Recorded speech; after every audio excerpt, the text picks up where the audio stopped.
Hi everyone, welcome to cam classes. आज की video में हम देखेंगे मार्किंग स्कीम ऑफ सेशन 2021-22। ये देखेंगे कि सीबीएसई बोर्ड एग्जाम में मार्किंग किस तरह से होगी, किस तरह के क्वेश्चन आएंगे, एग्जाम का पैटर्न कैसा होगा, ड्यूरेशन ऑफ एग्जाम क्या रहेगा और इंटरनल असेसमेंट किस बेसिस पे दी जाएगी। ये सारे पॉइंट आज की वीडियो में हम क्लियर करेंगे। तो सबसे पहले तो ये कि जो आपका सेशन है इस बार 2021-22, उसमें आपका एग्जाम एनुअली ना होके 2 बार कंडक्ट कराया जाएगा, टर्म्स 1 और टर्म 2। ये 2 तरह के एग्जाम होंगे। इसमें हाफ हाफ सिलेबस डिवाइड कर दिया गया है। कौन कौन से चैप्टर टर्म 1 में आएंगे, कौन कौन से चैप्टर टर्म 2 में आएंगे, इसके रिगार्डिंग वीडियो पहले से ही चैनल पे अपलोडेड है। अगर आपने वो वीडियो नहीं देखी है तो आप वहाँ से चेकआउट कर सकते हैं, उसका लिंक भी नीचे डिस्क्रिप्शन में दिया गया है। तो चलिए शुरू करते हैं। सबसे पहले देखते हैं सिलेबस क्या होगा। देखो, टर्म 1 का जो सिलेबस है वो 50%, लगभग 50% सिलेबस आपका टर्म 1 में आएगा और टर्म 2 में भी लगभग 50%, अप्रोक्सीमेटली दोनों में 50-50% सिलेबस आएगा। एग्जाम टू बी हेल्ड कब होगा एग्जाम? टर्म 1 का एग्जाम होगा नवंबर-दिसंबर 2021 और टर्म 2 का एग्जाम होगा मार्च-अप्रैल में 2022 में। तो नवंबर-दिसंबर में आपका टर्म 1 का एग्जाम होगा और मार्च-अप्रैल में आपका टर्म 2 का एग्जाम होगा। ड्यूरेशन ऑफ एग्जाम रहेगी टर्म 1 के लिए 90 मिनट्स और टर्म 2 के लिए अगर ऑफलाइन हुआ तो 2 आवर्स का टाइम मिलेगा, अगर ऑनलाइन हुआ तो 90 मिनट्स मिलेंगे। मतलब आपको 1.5 घंटा मिलेगा टर्म 1 और टर्म 2 अगर ऑनलाइन होते हैं तो। आगे है क्वेश्चन टाइप, किस तरह के क्वेश्चन आएंगे। तो टर्म 1 में आएंगे मल्टीपल चॉइस क्वेश्चन। टर्म 1 में मल्टीपल चॉइस क्वेश्चन आएंगे जिसमें आपके केस बेस्ड एमसीक्यूज होंगे, जिनमें क्या होता है कि आपको एक पैराग्राफ देंगे, उसके बेसिस पे आपको क्वेश्चंस दिए जाएंगे नीचे और उनके ऑप्शंस होंगे। आपको वो पैराग्राफ रीड करना है, उसको समझना है और उसके बेसिस पे उन क्वेश्चंस का आंसर करना है। और अगला है MCQs on assertion reasoning type, मतलब कि आपको एक असर्शन देंगे, एक रीजन देंगे, आपसे इस तरह से पूछा जाएगा क्वेश्चन कि क्या इनमें असर्शन ठीक है, क्या रीजन ठीक है, या दोनों ठीक है या फिर दोनों गलत है, इस तरह के क्वेश्चन आएगा। और टर्म 2 में क्या है, 2 कंडीशन है। अगर ऑनलाइन हुआ तो सेम ऐसे ही होगा जैसे टर्म 1 में एमसीक्यू टाइप क्वेश्चन होंगे सारे ही, मतलब सारे ही क्वेश्चन एमसीक्यू टाइप होंगे अगर ऑनलाइन हुआ तो।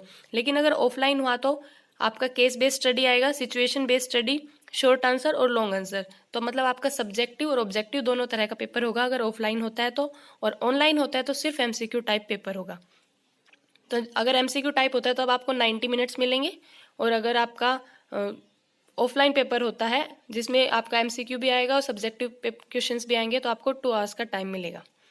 दोनों ही तरह के पेपर है, सीबीएसई का पैटर्न के बेसिस पे है। आंसर है जो टर्म 1 के वो ओएमआर सीट्स पे दिए जाएंगे, क्योंकि पूरा ही एमसीक्यू टाइप है तो टर्म फर्स्ट के लिए आपको ओएमआर सीट्स मिलेगी। लेकिन टर्म 2 कंडीशन पे डिपेंड करता है कि ऑनलाइन होगा या ऑफलाइन। ऑफलाइन होगा तो पेन पेपर बेस्ड पेपर होगा और एमसीक्यू होगा तो उसमें भी ओएमआर सीट्स मिलेंगी। Exam will be conducted under external center superintendents and observers appointed by CBSE। अब आगे है कि कंट्रीब्यूशन क्या होगा आपके स्कोर्स का। स्कोर्स का कंट्रीब्यूशन देखो, 4 कंट्रीब्यूशन ऑफ ओवरऑल स्कोर। देखो आपका 4 कंडीशंस बन सकती है। सबसे पहले तो क्या है कि पेंडेमिक कंडीशन इम्प्रूव्स। अगर पेंडेमिक कंडीशन है वो इम्प्रूव हो जाती है तो दोनों ही तरह के एग्जाम है वो आपके ऑफलाइन कंडक्ट कराए जाएंगे और दोनों ही टर्म 1 और टर्म 2 की इक्वल वेटेज होगी आपका फाइनल रिजल्ट तैयार करने में। अगर टर्म 1 ऑनलाइन होता है और टर्म 2 ऑफलाइन होता है, मतलब नवंबर-दिसंबर तक कंडीशन ऐसी नहीं रहेगी आपका ऑफलाइन एग्जाम ले लिया जाए, मतलब टर्म 1 आपका ऑनलाइन होगा, टर्म 2 आपका ऑफलाइन होगा। उस केस में जो आपका फाइनल रिजल्ट तैयार किया जाएगा उसमें टर्म 1 की वेटेज कम होगी टर्म 2 से, यानी जो आपका पेपर ऑफलाइन होगा उसकी वेटेज ज़्यादा होगी। अगर टर्म 1 ऑफलाइन होता है और टर्म 2 ऑनलाइन होता है, ये कंडीशन हो, मतलब नवंबर दिसंबर तक सिचुएशन ठीक रहे लेकिन मार्च अप्रैल में ऐसी सिचुएशन ना हो कि आपका पेपर ऑफलाइन लिया जा सके, तो उस केस में टर्म 1 का ऑफलाइन होगा, टर्म 2 ऑनलाइन होगा। तो जो ओवरऑल स्कोर होगा उसमें आपकी टर्म 1 की वेटेज ज़्यादा होगी टर्म 2 के कंपैरिजन में। कुल मिला के ये कहना चाह रहा है कि जो पेपर ऑफलाइन होगा उसकी वेटेज ज़्यादा होगी। और फोर्थ कंडीशन बनती है कि अगर दोनों ही पेपर ऑनलाइन हो, ऐसी सिचुएशन बने कि कोई भी ऑफलाइन ना हो, दोनों ही पेपर ऑनलाइन हो, तो उस केस में result would be computed on the basis of internal assessment, practical, project work and theory marks of term 1 and term 2। तो उस केस में आपके internal assessment, practical, project, theory marks जो आपके टर्म 1 और टर्म 2 के ऑनलाइन एग्जाम में लिए जाएंगे उनके बेसिस पे तैयार किया जाएगा। ये है आपके इंटरनल असेसमेंट के topics.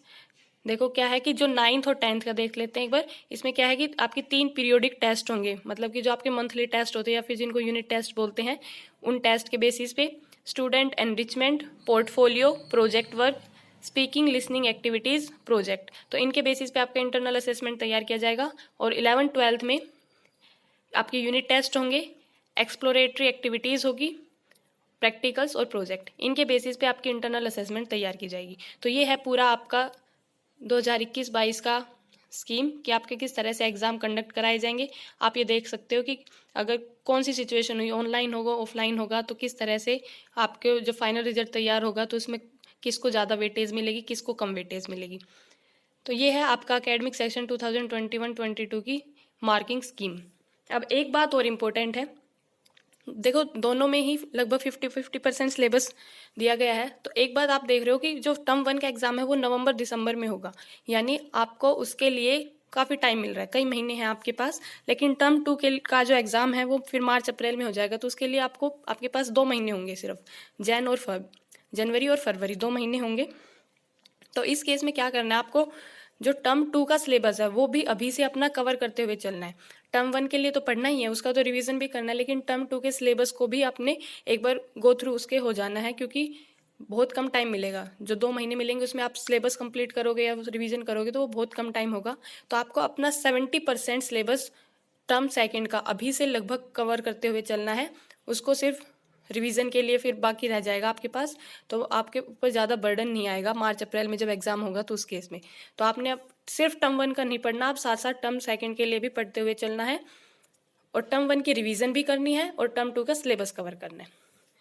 Thank you so much for watching.